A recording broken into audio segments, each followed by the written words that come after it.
Hello everybody and welcome to another Top 5 board gaming video. Today's topic is all about collecting.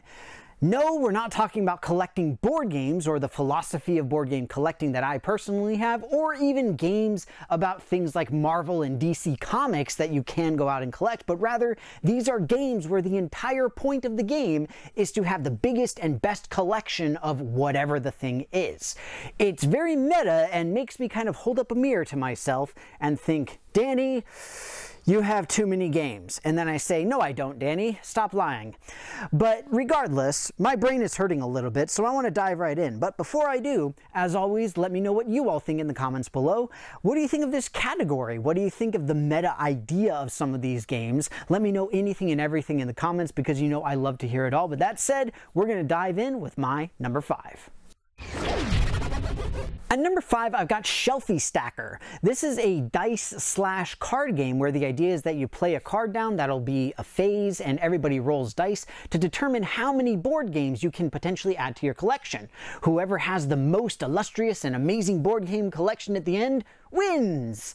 Now, this is obviously an extremely meta game because you are collecting board games and trying to have the best collection, but at the same time, it's a little bit of a letdown in the mechanics. It's not super meaty, but that doesn't necessarily have to be a bad thing. It is something that is fun and interesting and obviously meta and hilarious in that sense. So it still definitely fits on the list, but that's why it's at the bottom. So for me, Shelfie Stacker is my number 5. At number 4, I've got Essen, the board game.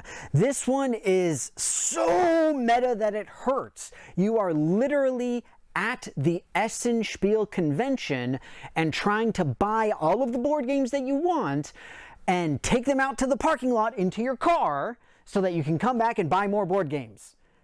It's like, I want to go to a convention, but I can't go to a convention, so I'm going to go to a convention game about a convention and pretend I'm at a convention buying games. It's absolutely ridiculous and hilarious, and I love it.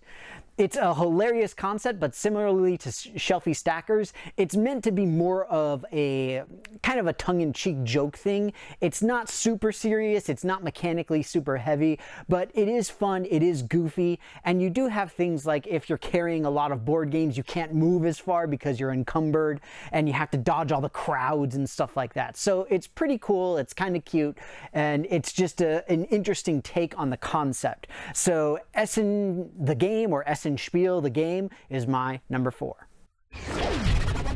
At number 3, I've got Mint Condition.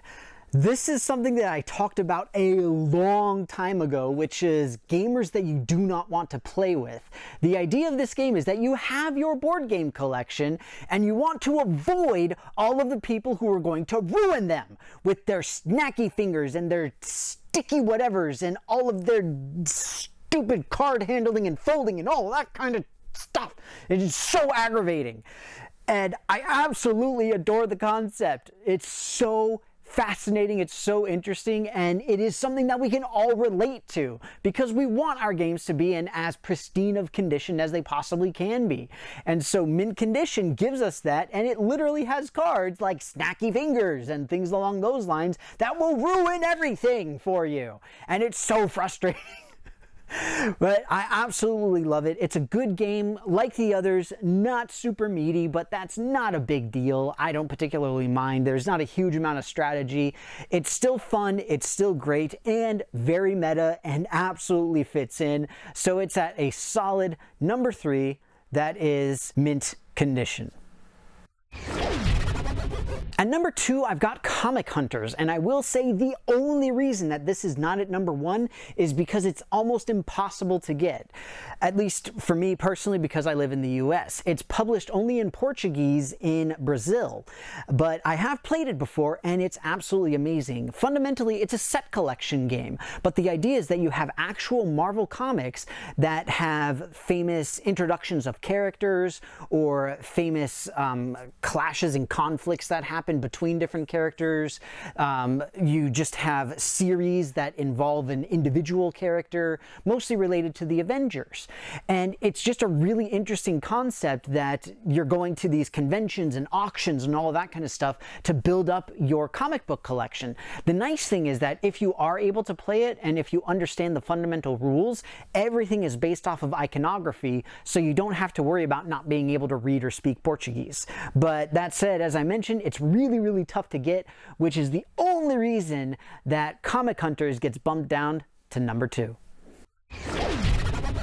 At number 1, I've got Millennium Blades. This is a game I've talked about in this exact context before, in that not only is it meta, but it's like meta, and it's several layers. The idea of this is that it is a board/card game where you are playing a board game about a collectible card game and trying to build up your collection of cards, build out your deck, and compete in the board game with the cards that you collected through the internal collectible card game. It makes my brain hurt, mostly because I'm not a huge fan of Magic and Pokemon and all that kind of stuff, or at least I don't play it anymore.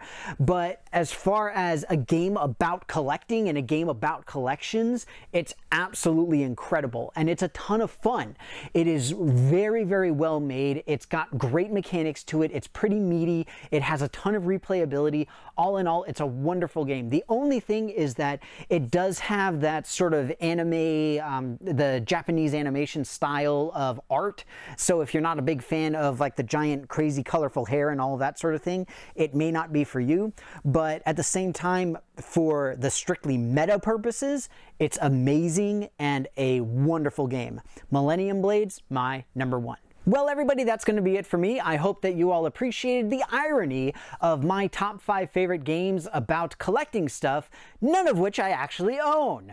So, as I mentioned, this is kind of a unique thing amongst board games in that there's not a lot about collecting in board games. Yes, you have a board game collection, but there aren't a huge number of board games about collecting stuff. Yes, you have set collection to try and build up an engine and stuff like that, but I mean like real world stuff that you actually want to get your hands on in a board game. So I just think it's kind of a fun meta idea and concept, and like I said, I would love to hear what you guys have to say about it. Do you think it's goofy with the tongue-in-cheek humor? Do you think that it's something that is just too much of a gimmick? Let me know anything and everything in the comments, because you know I like to hear all of it. That said, if you haven't done so already, please also take a look at my various social media pages where you can interact with myself and my channel in a bunch of fun ways. But with that, thank you so much again for watching. I hope that you enjoyed the video, and I will see you next time.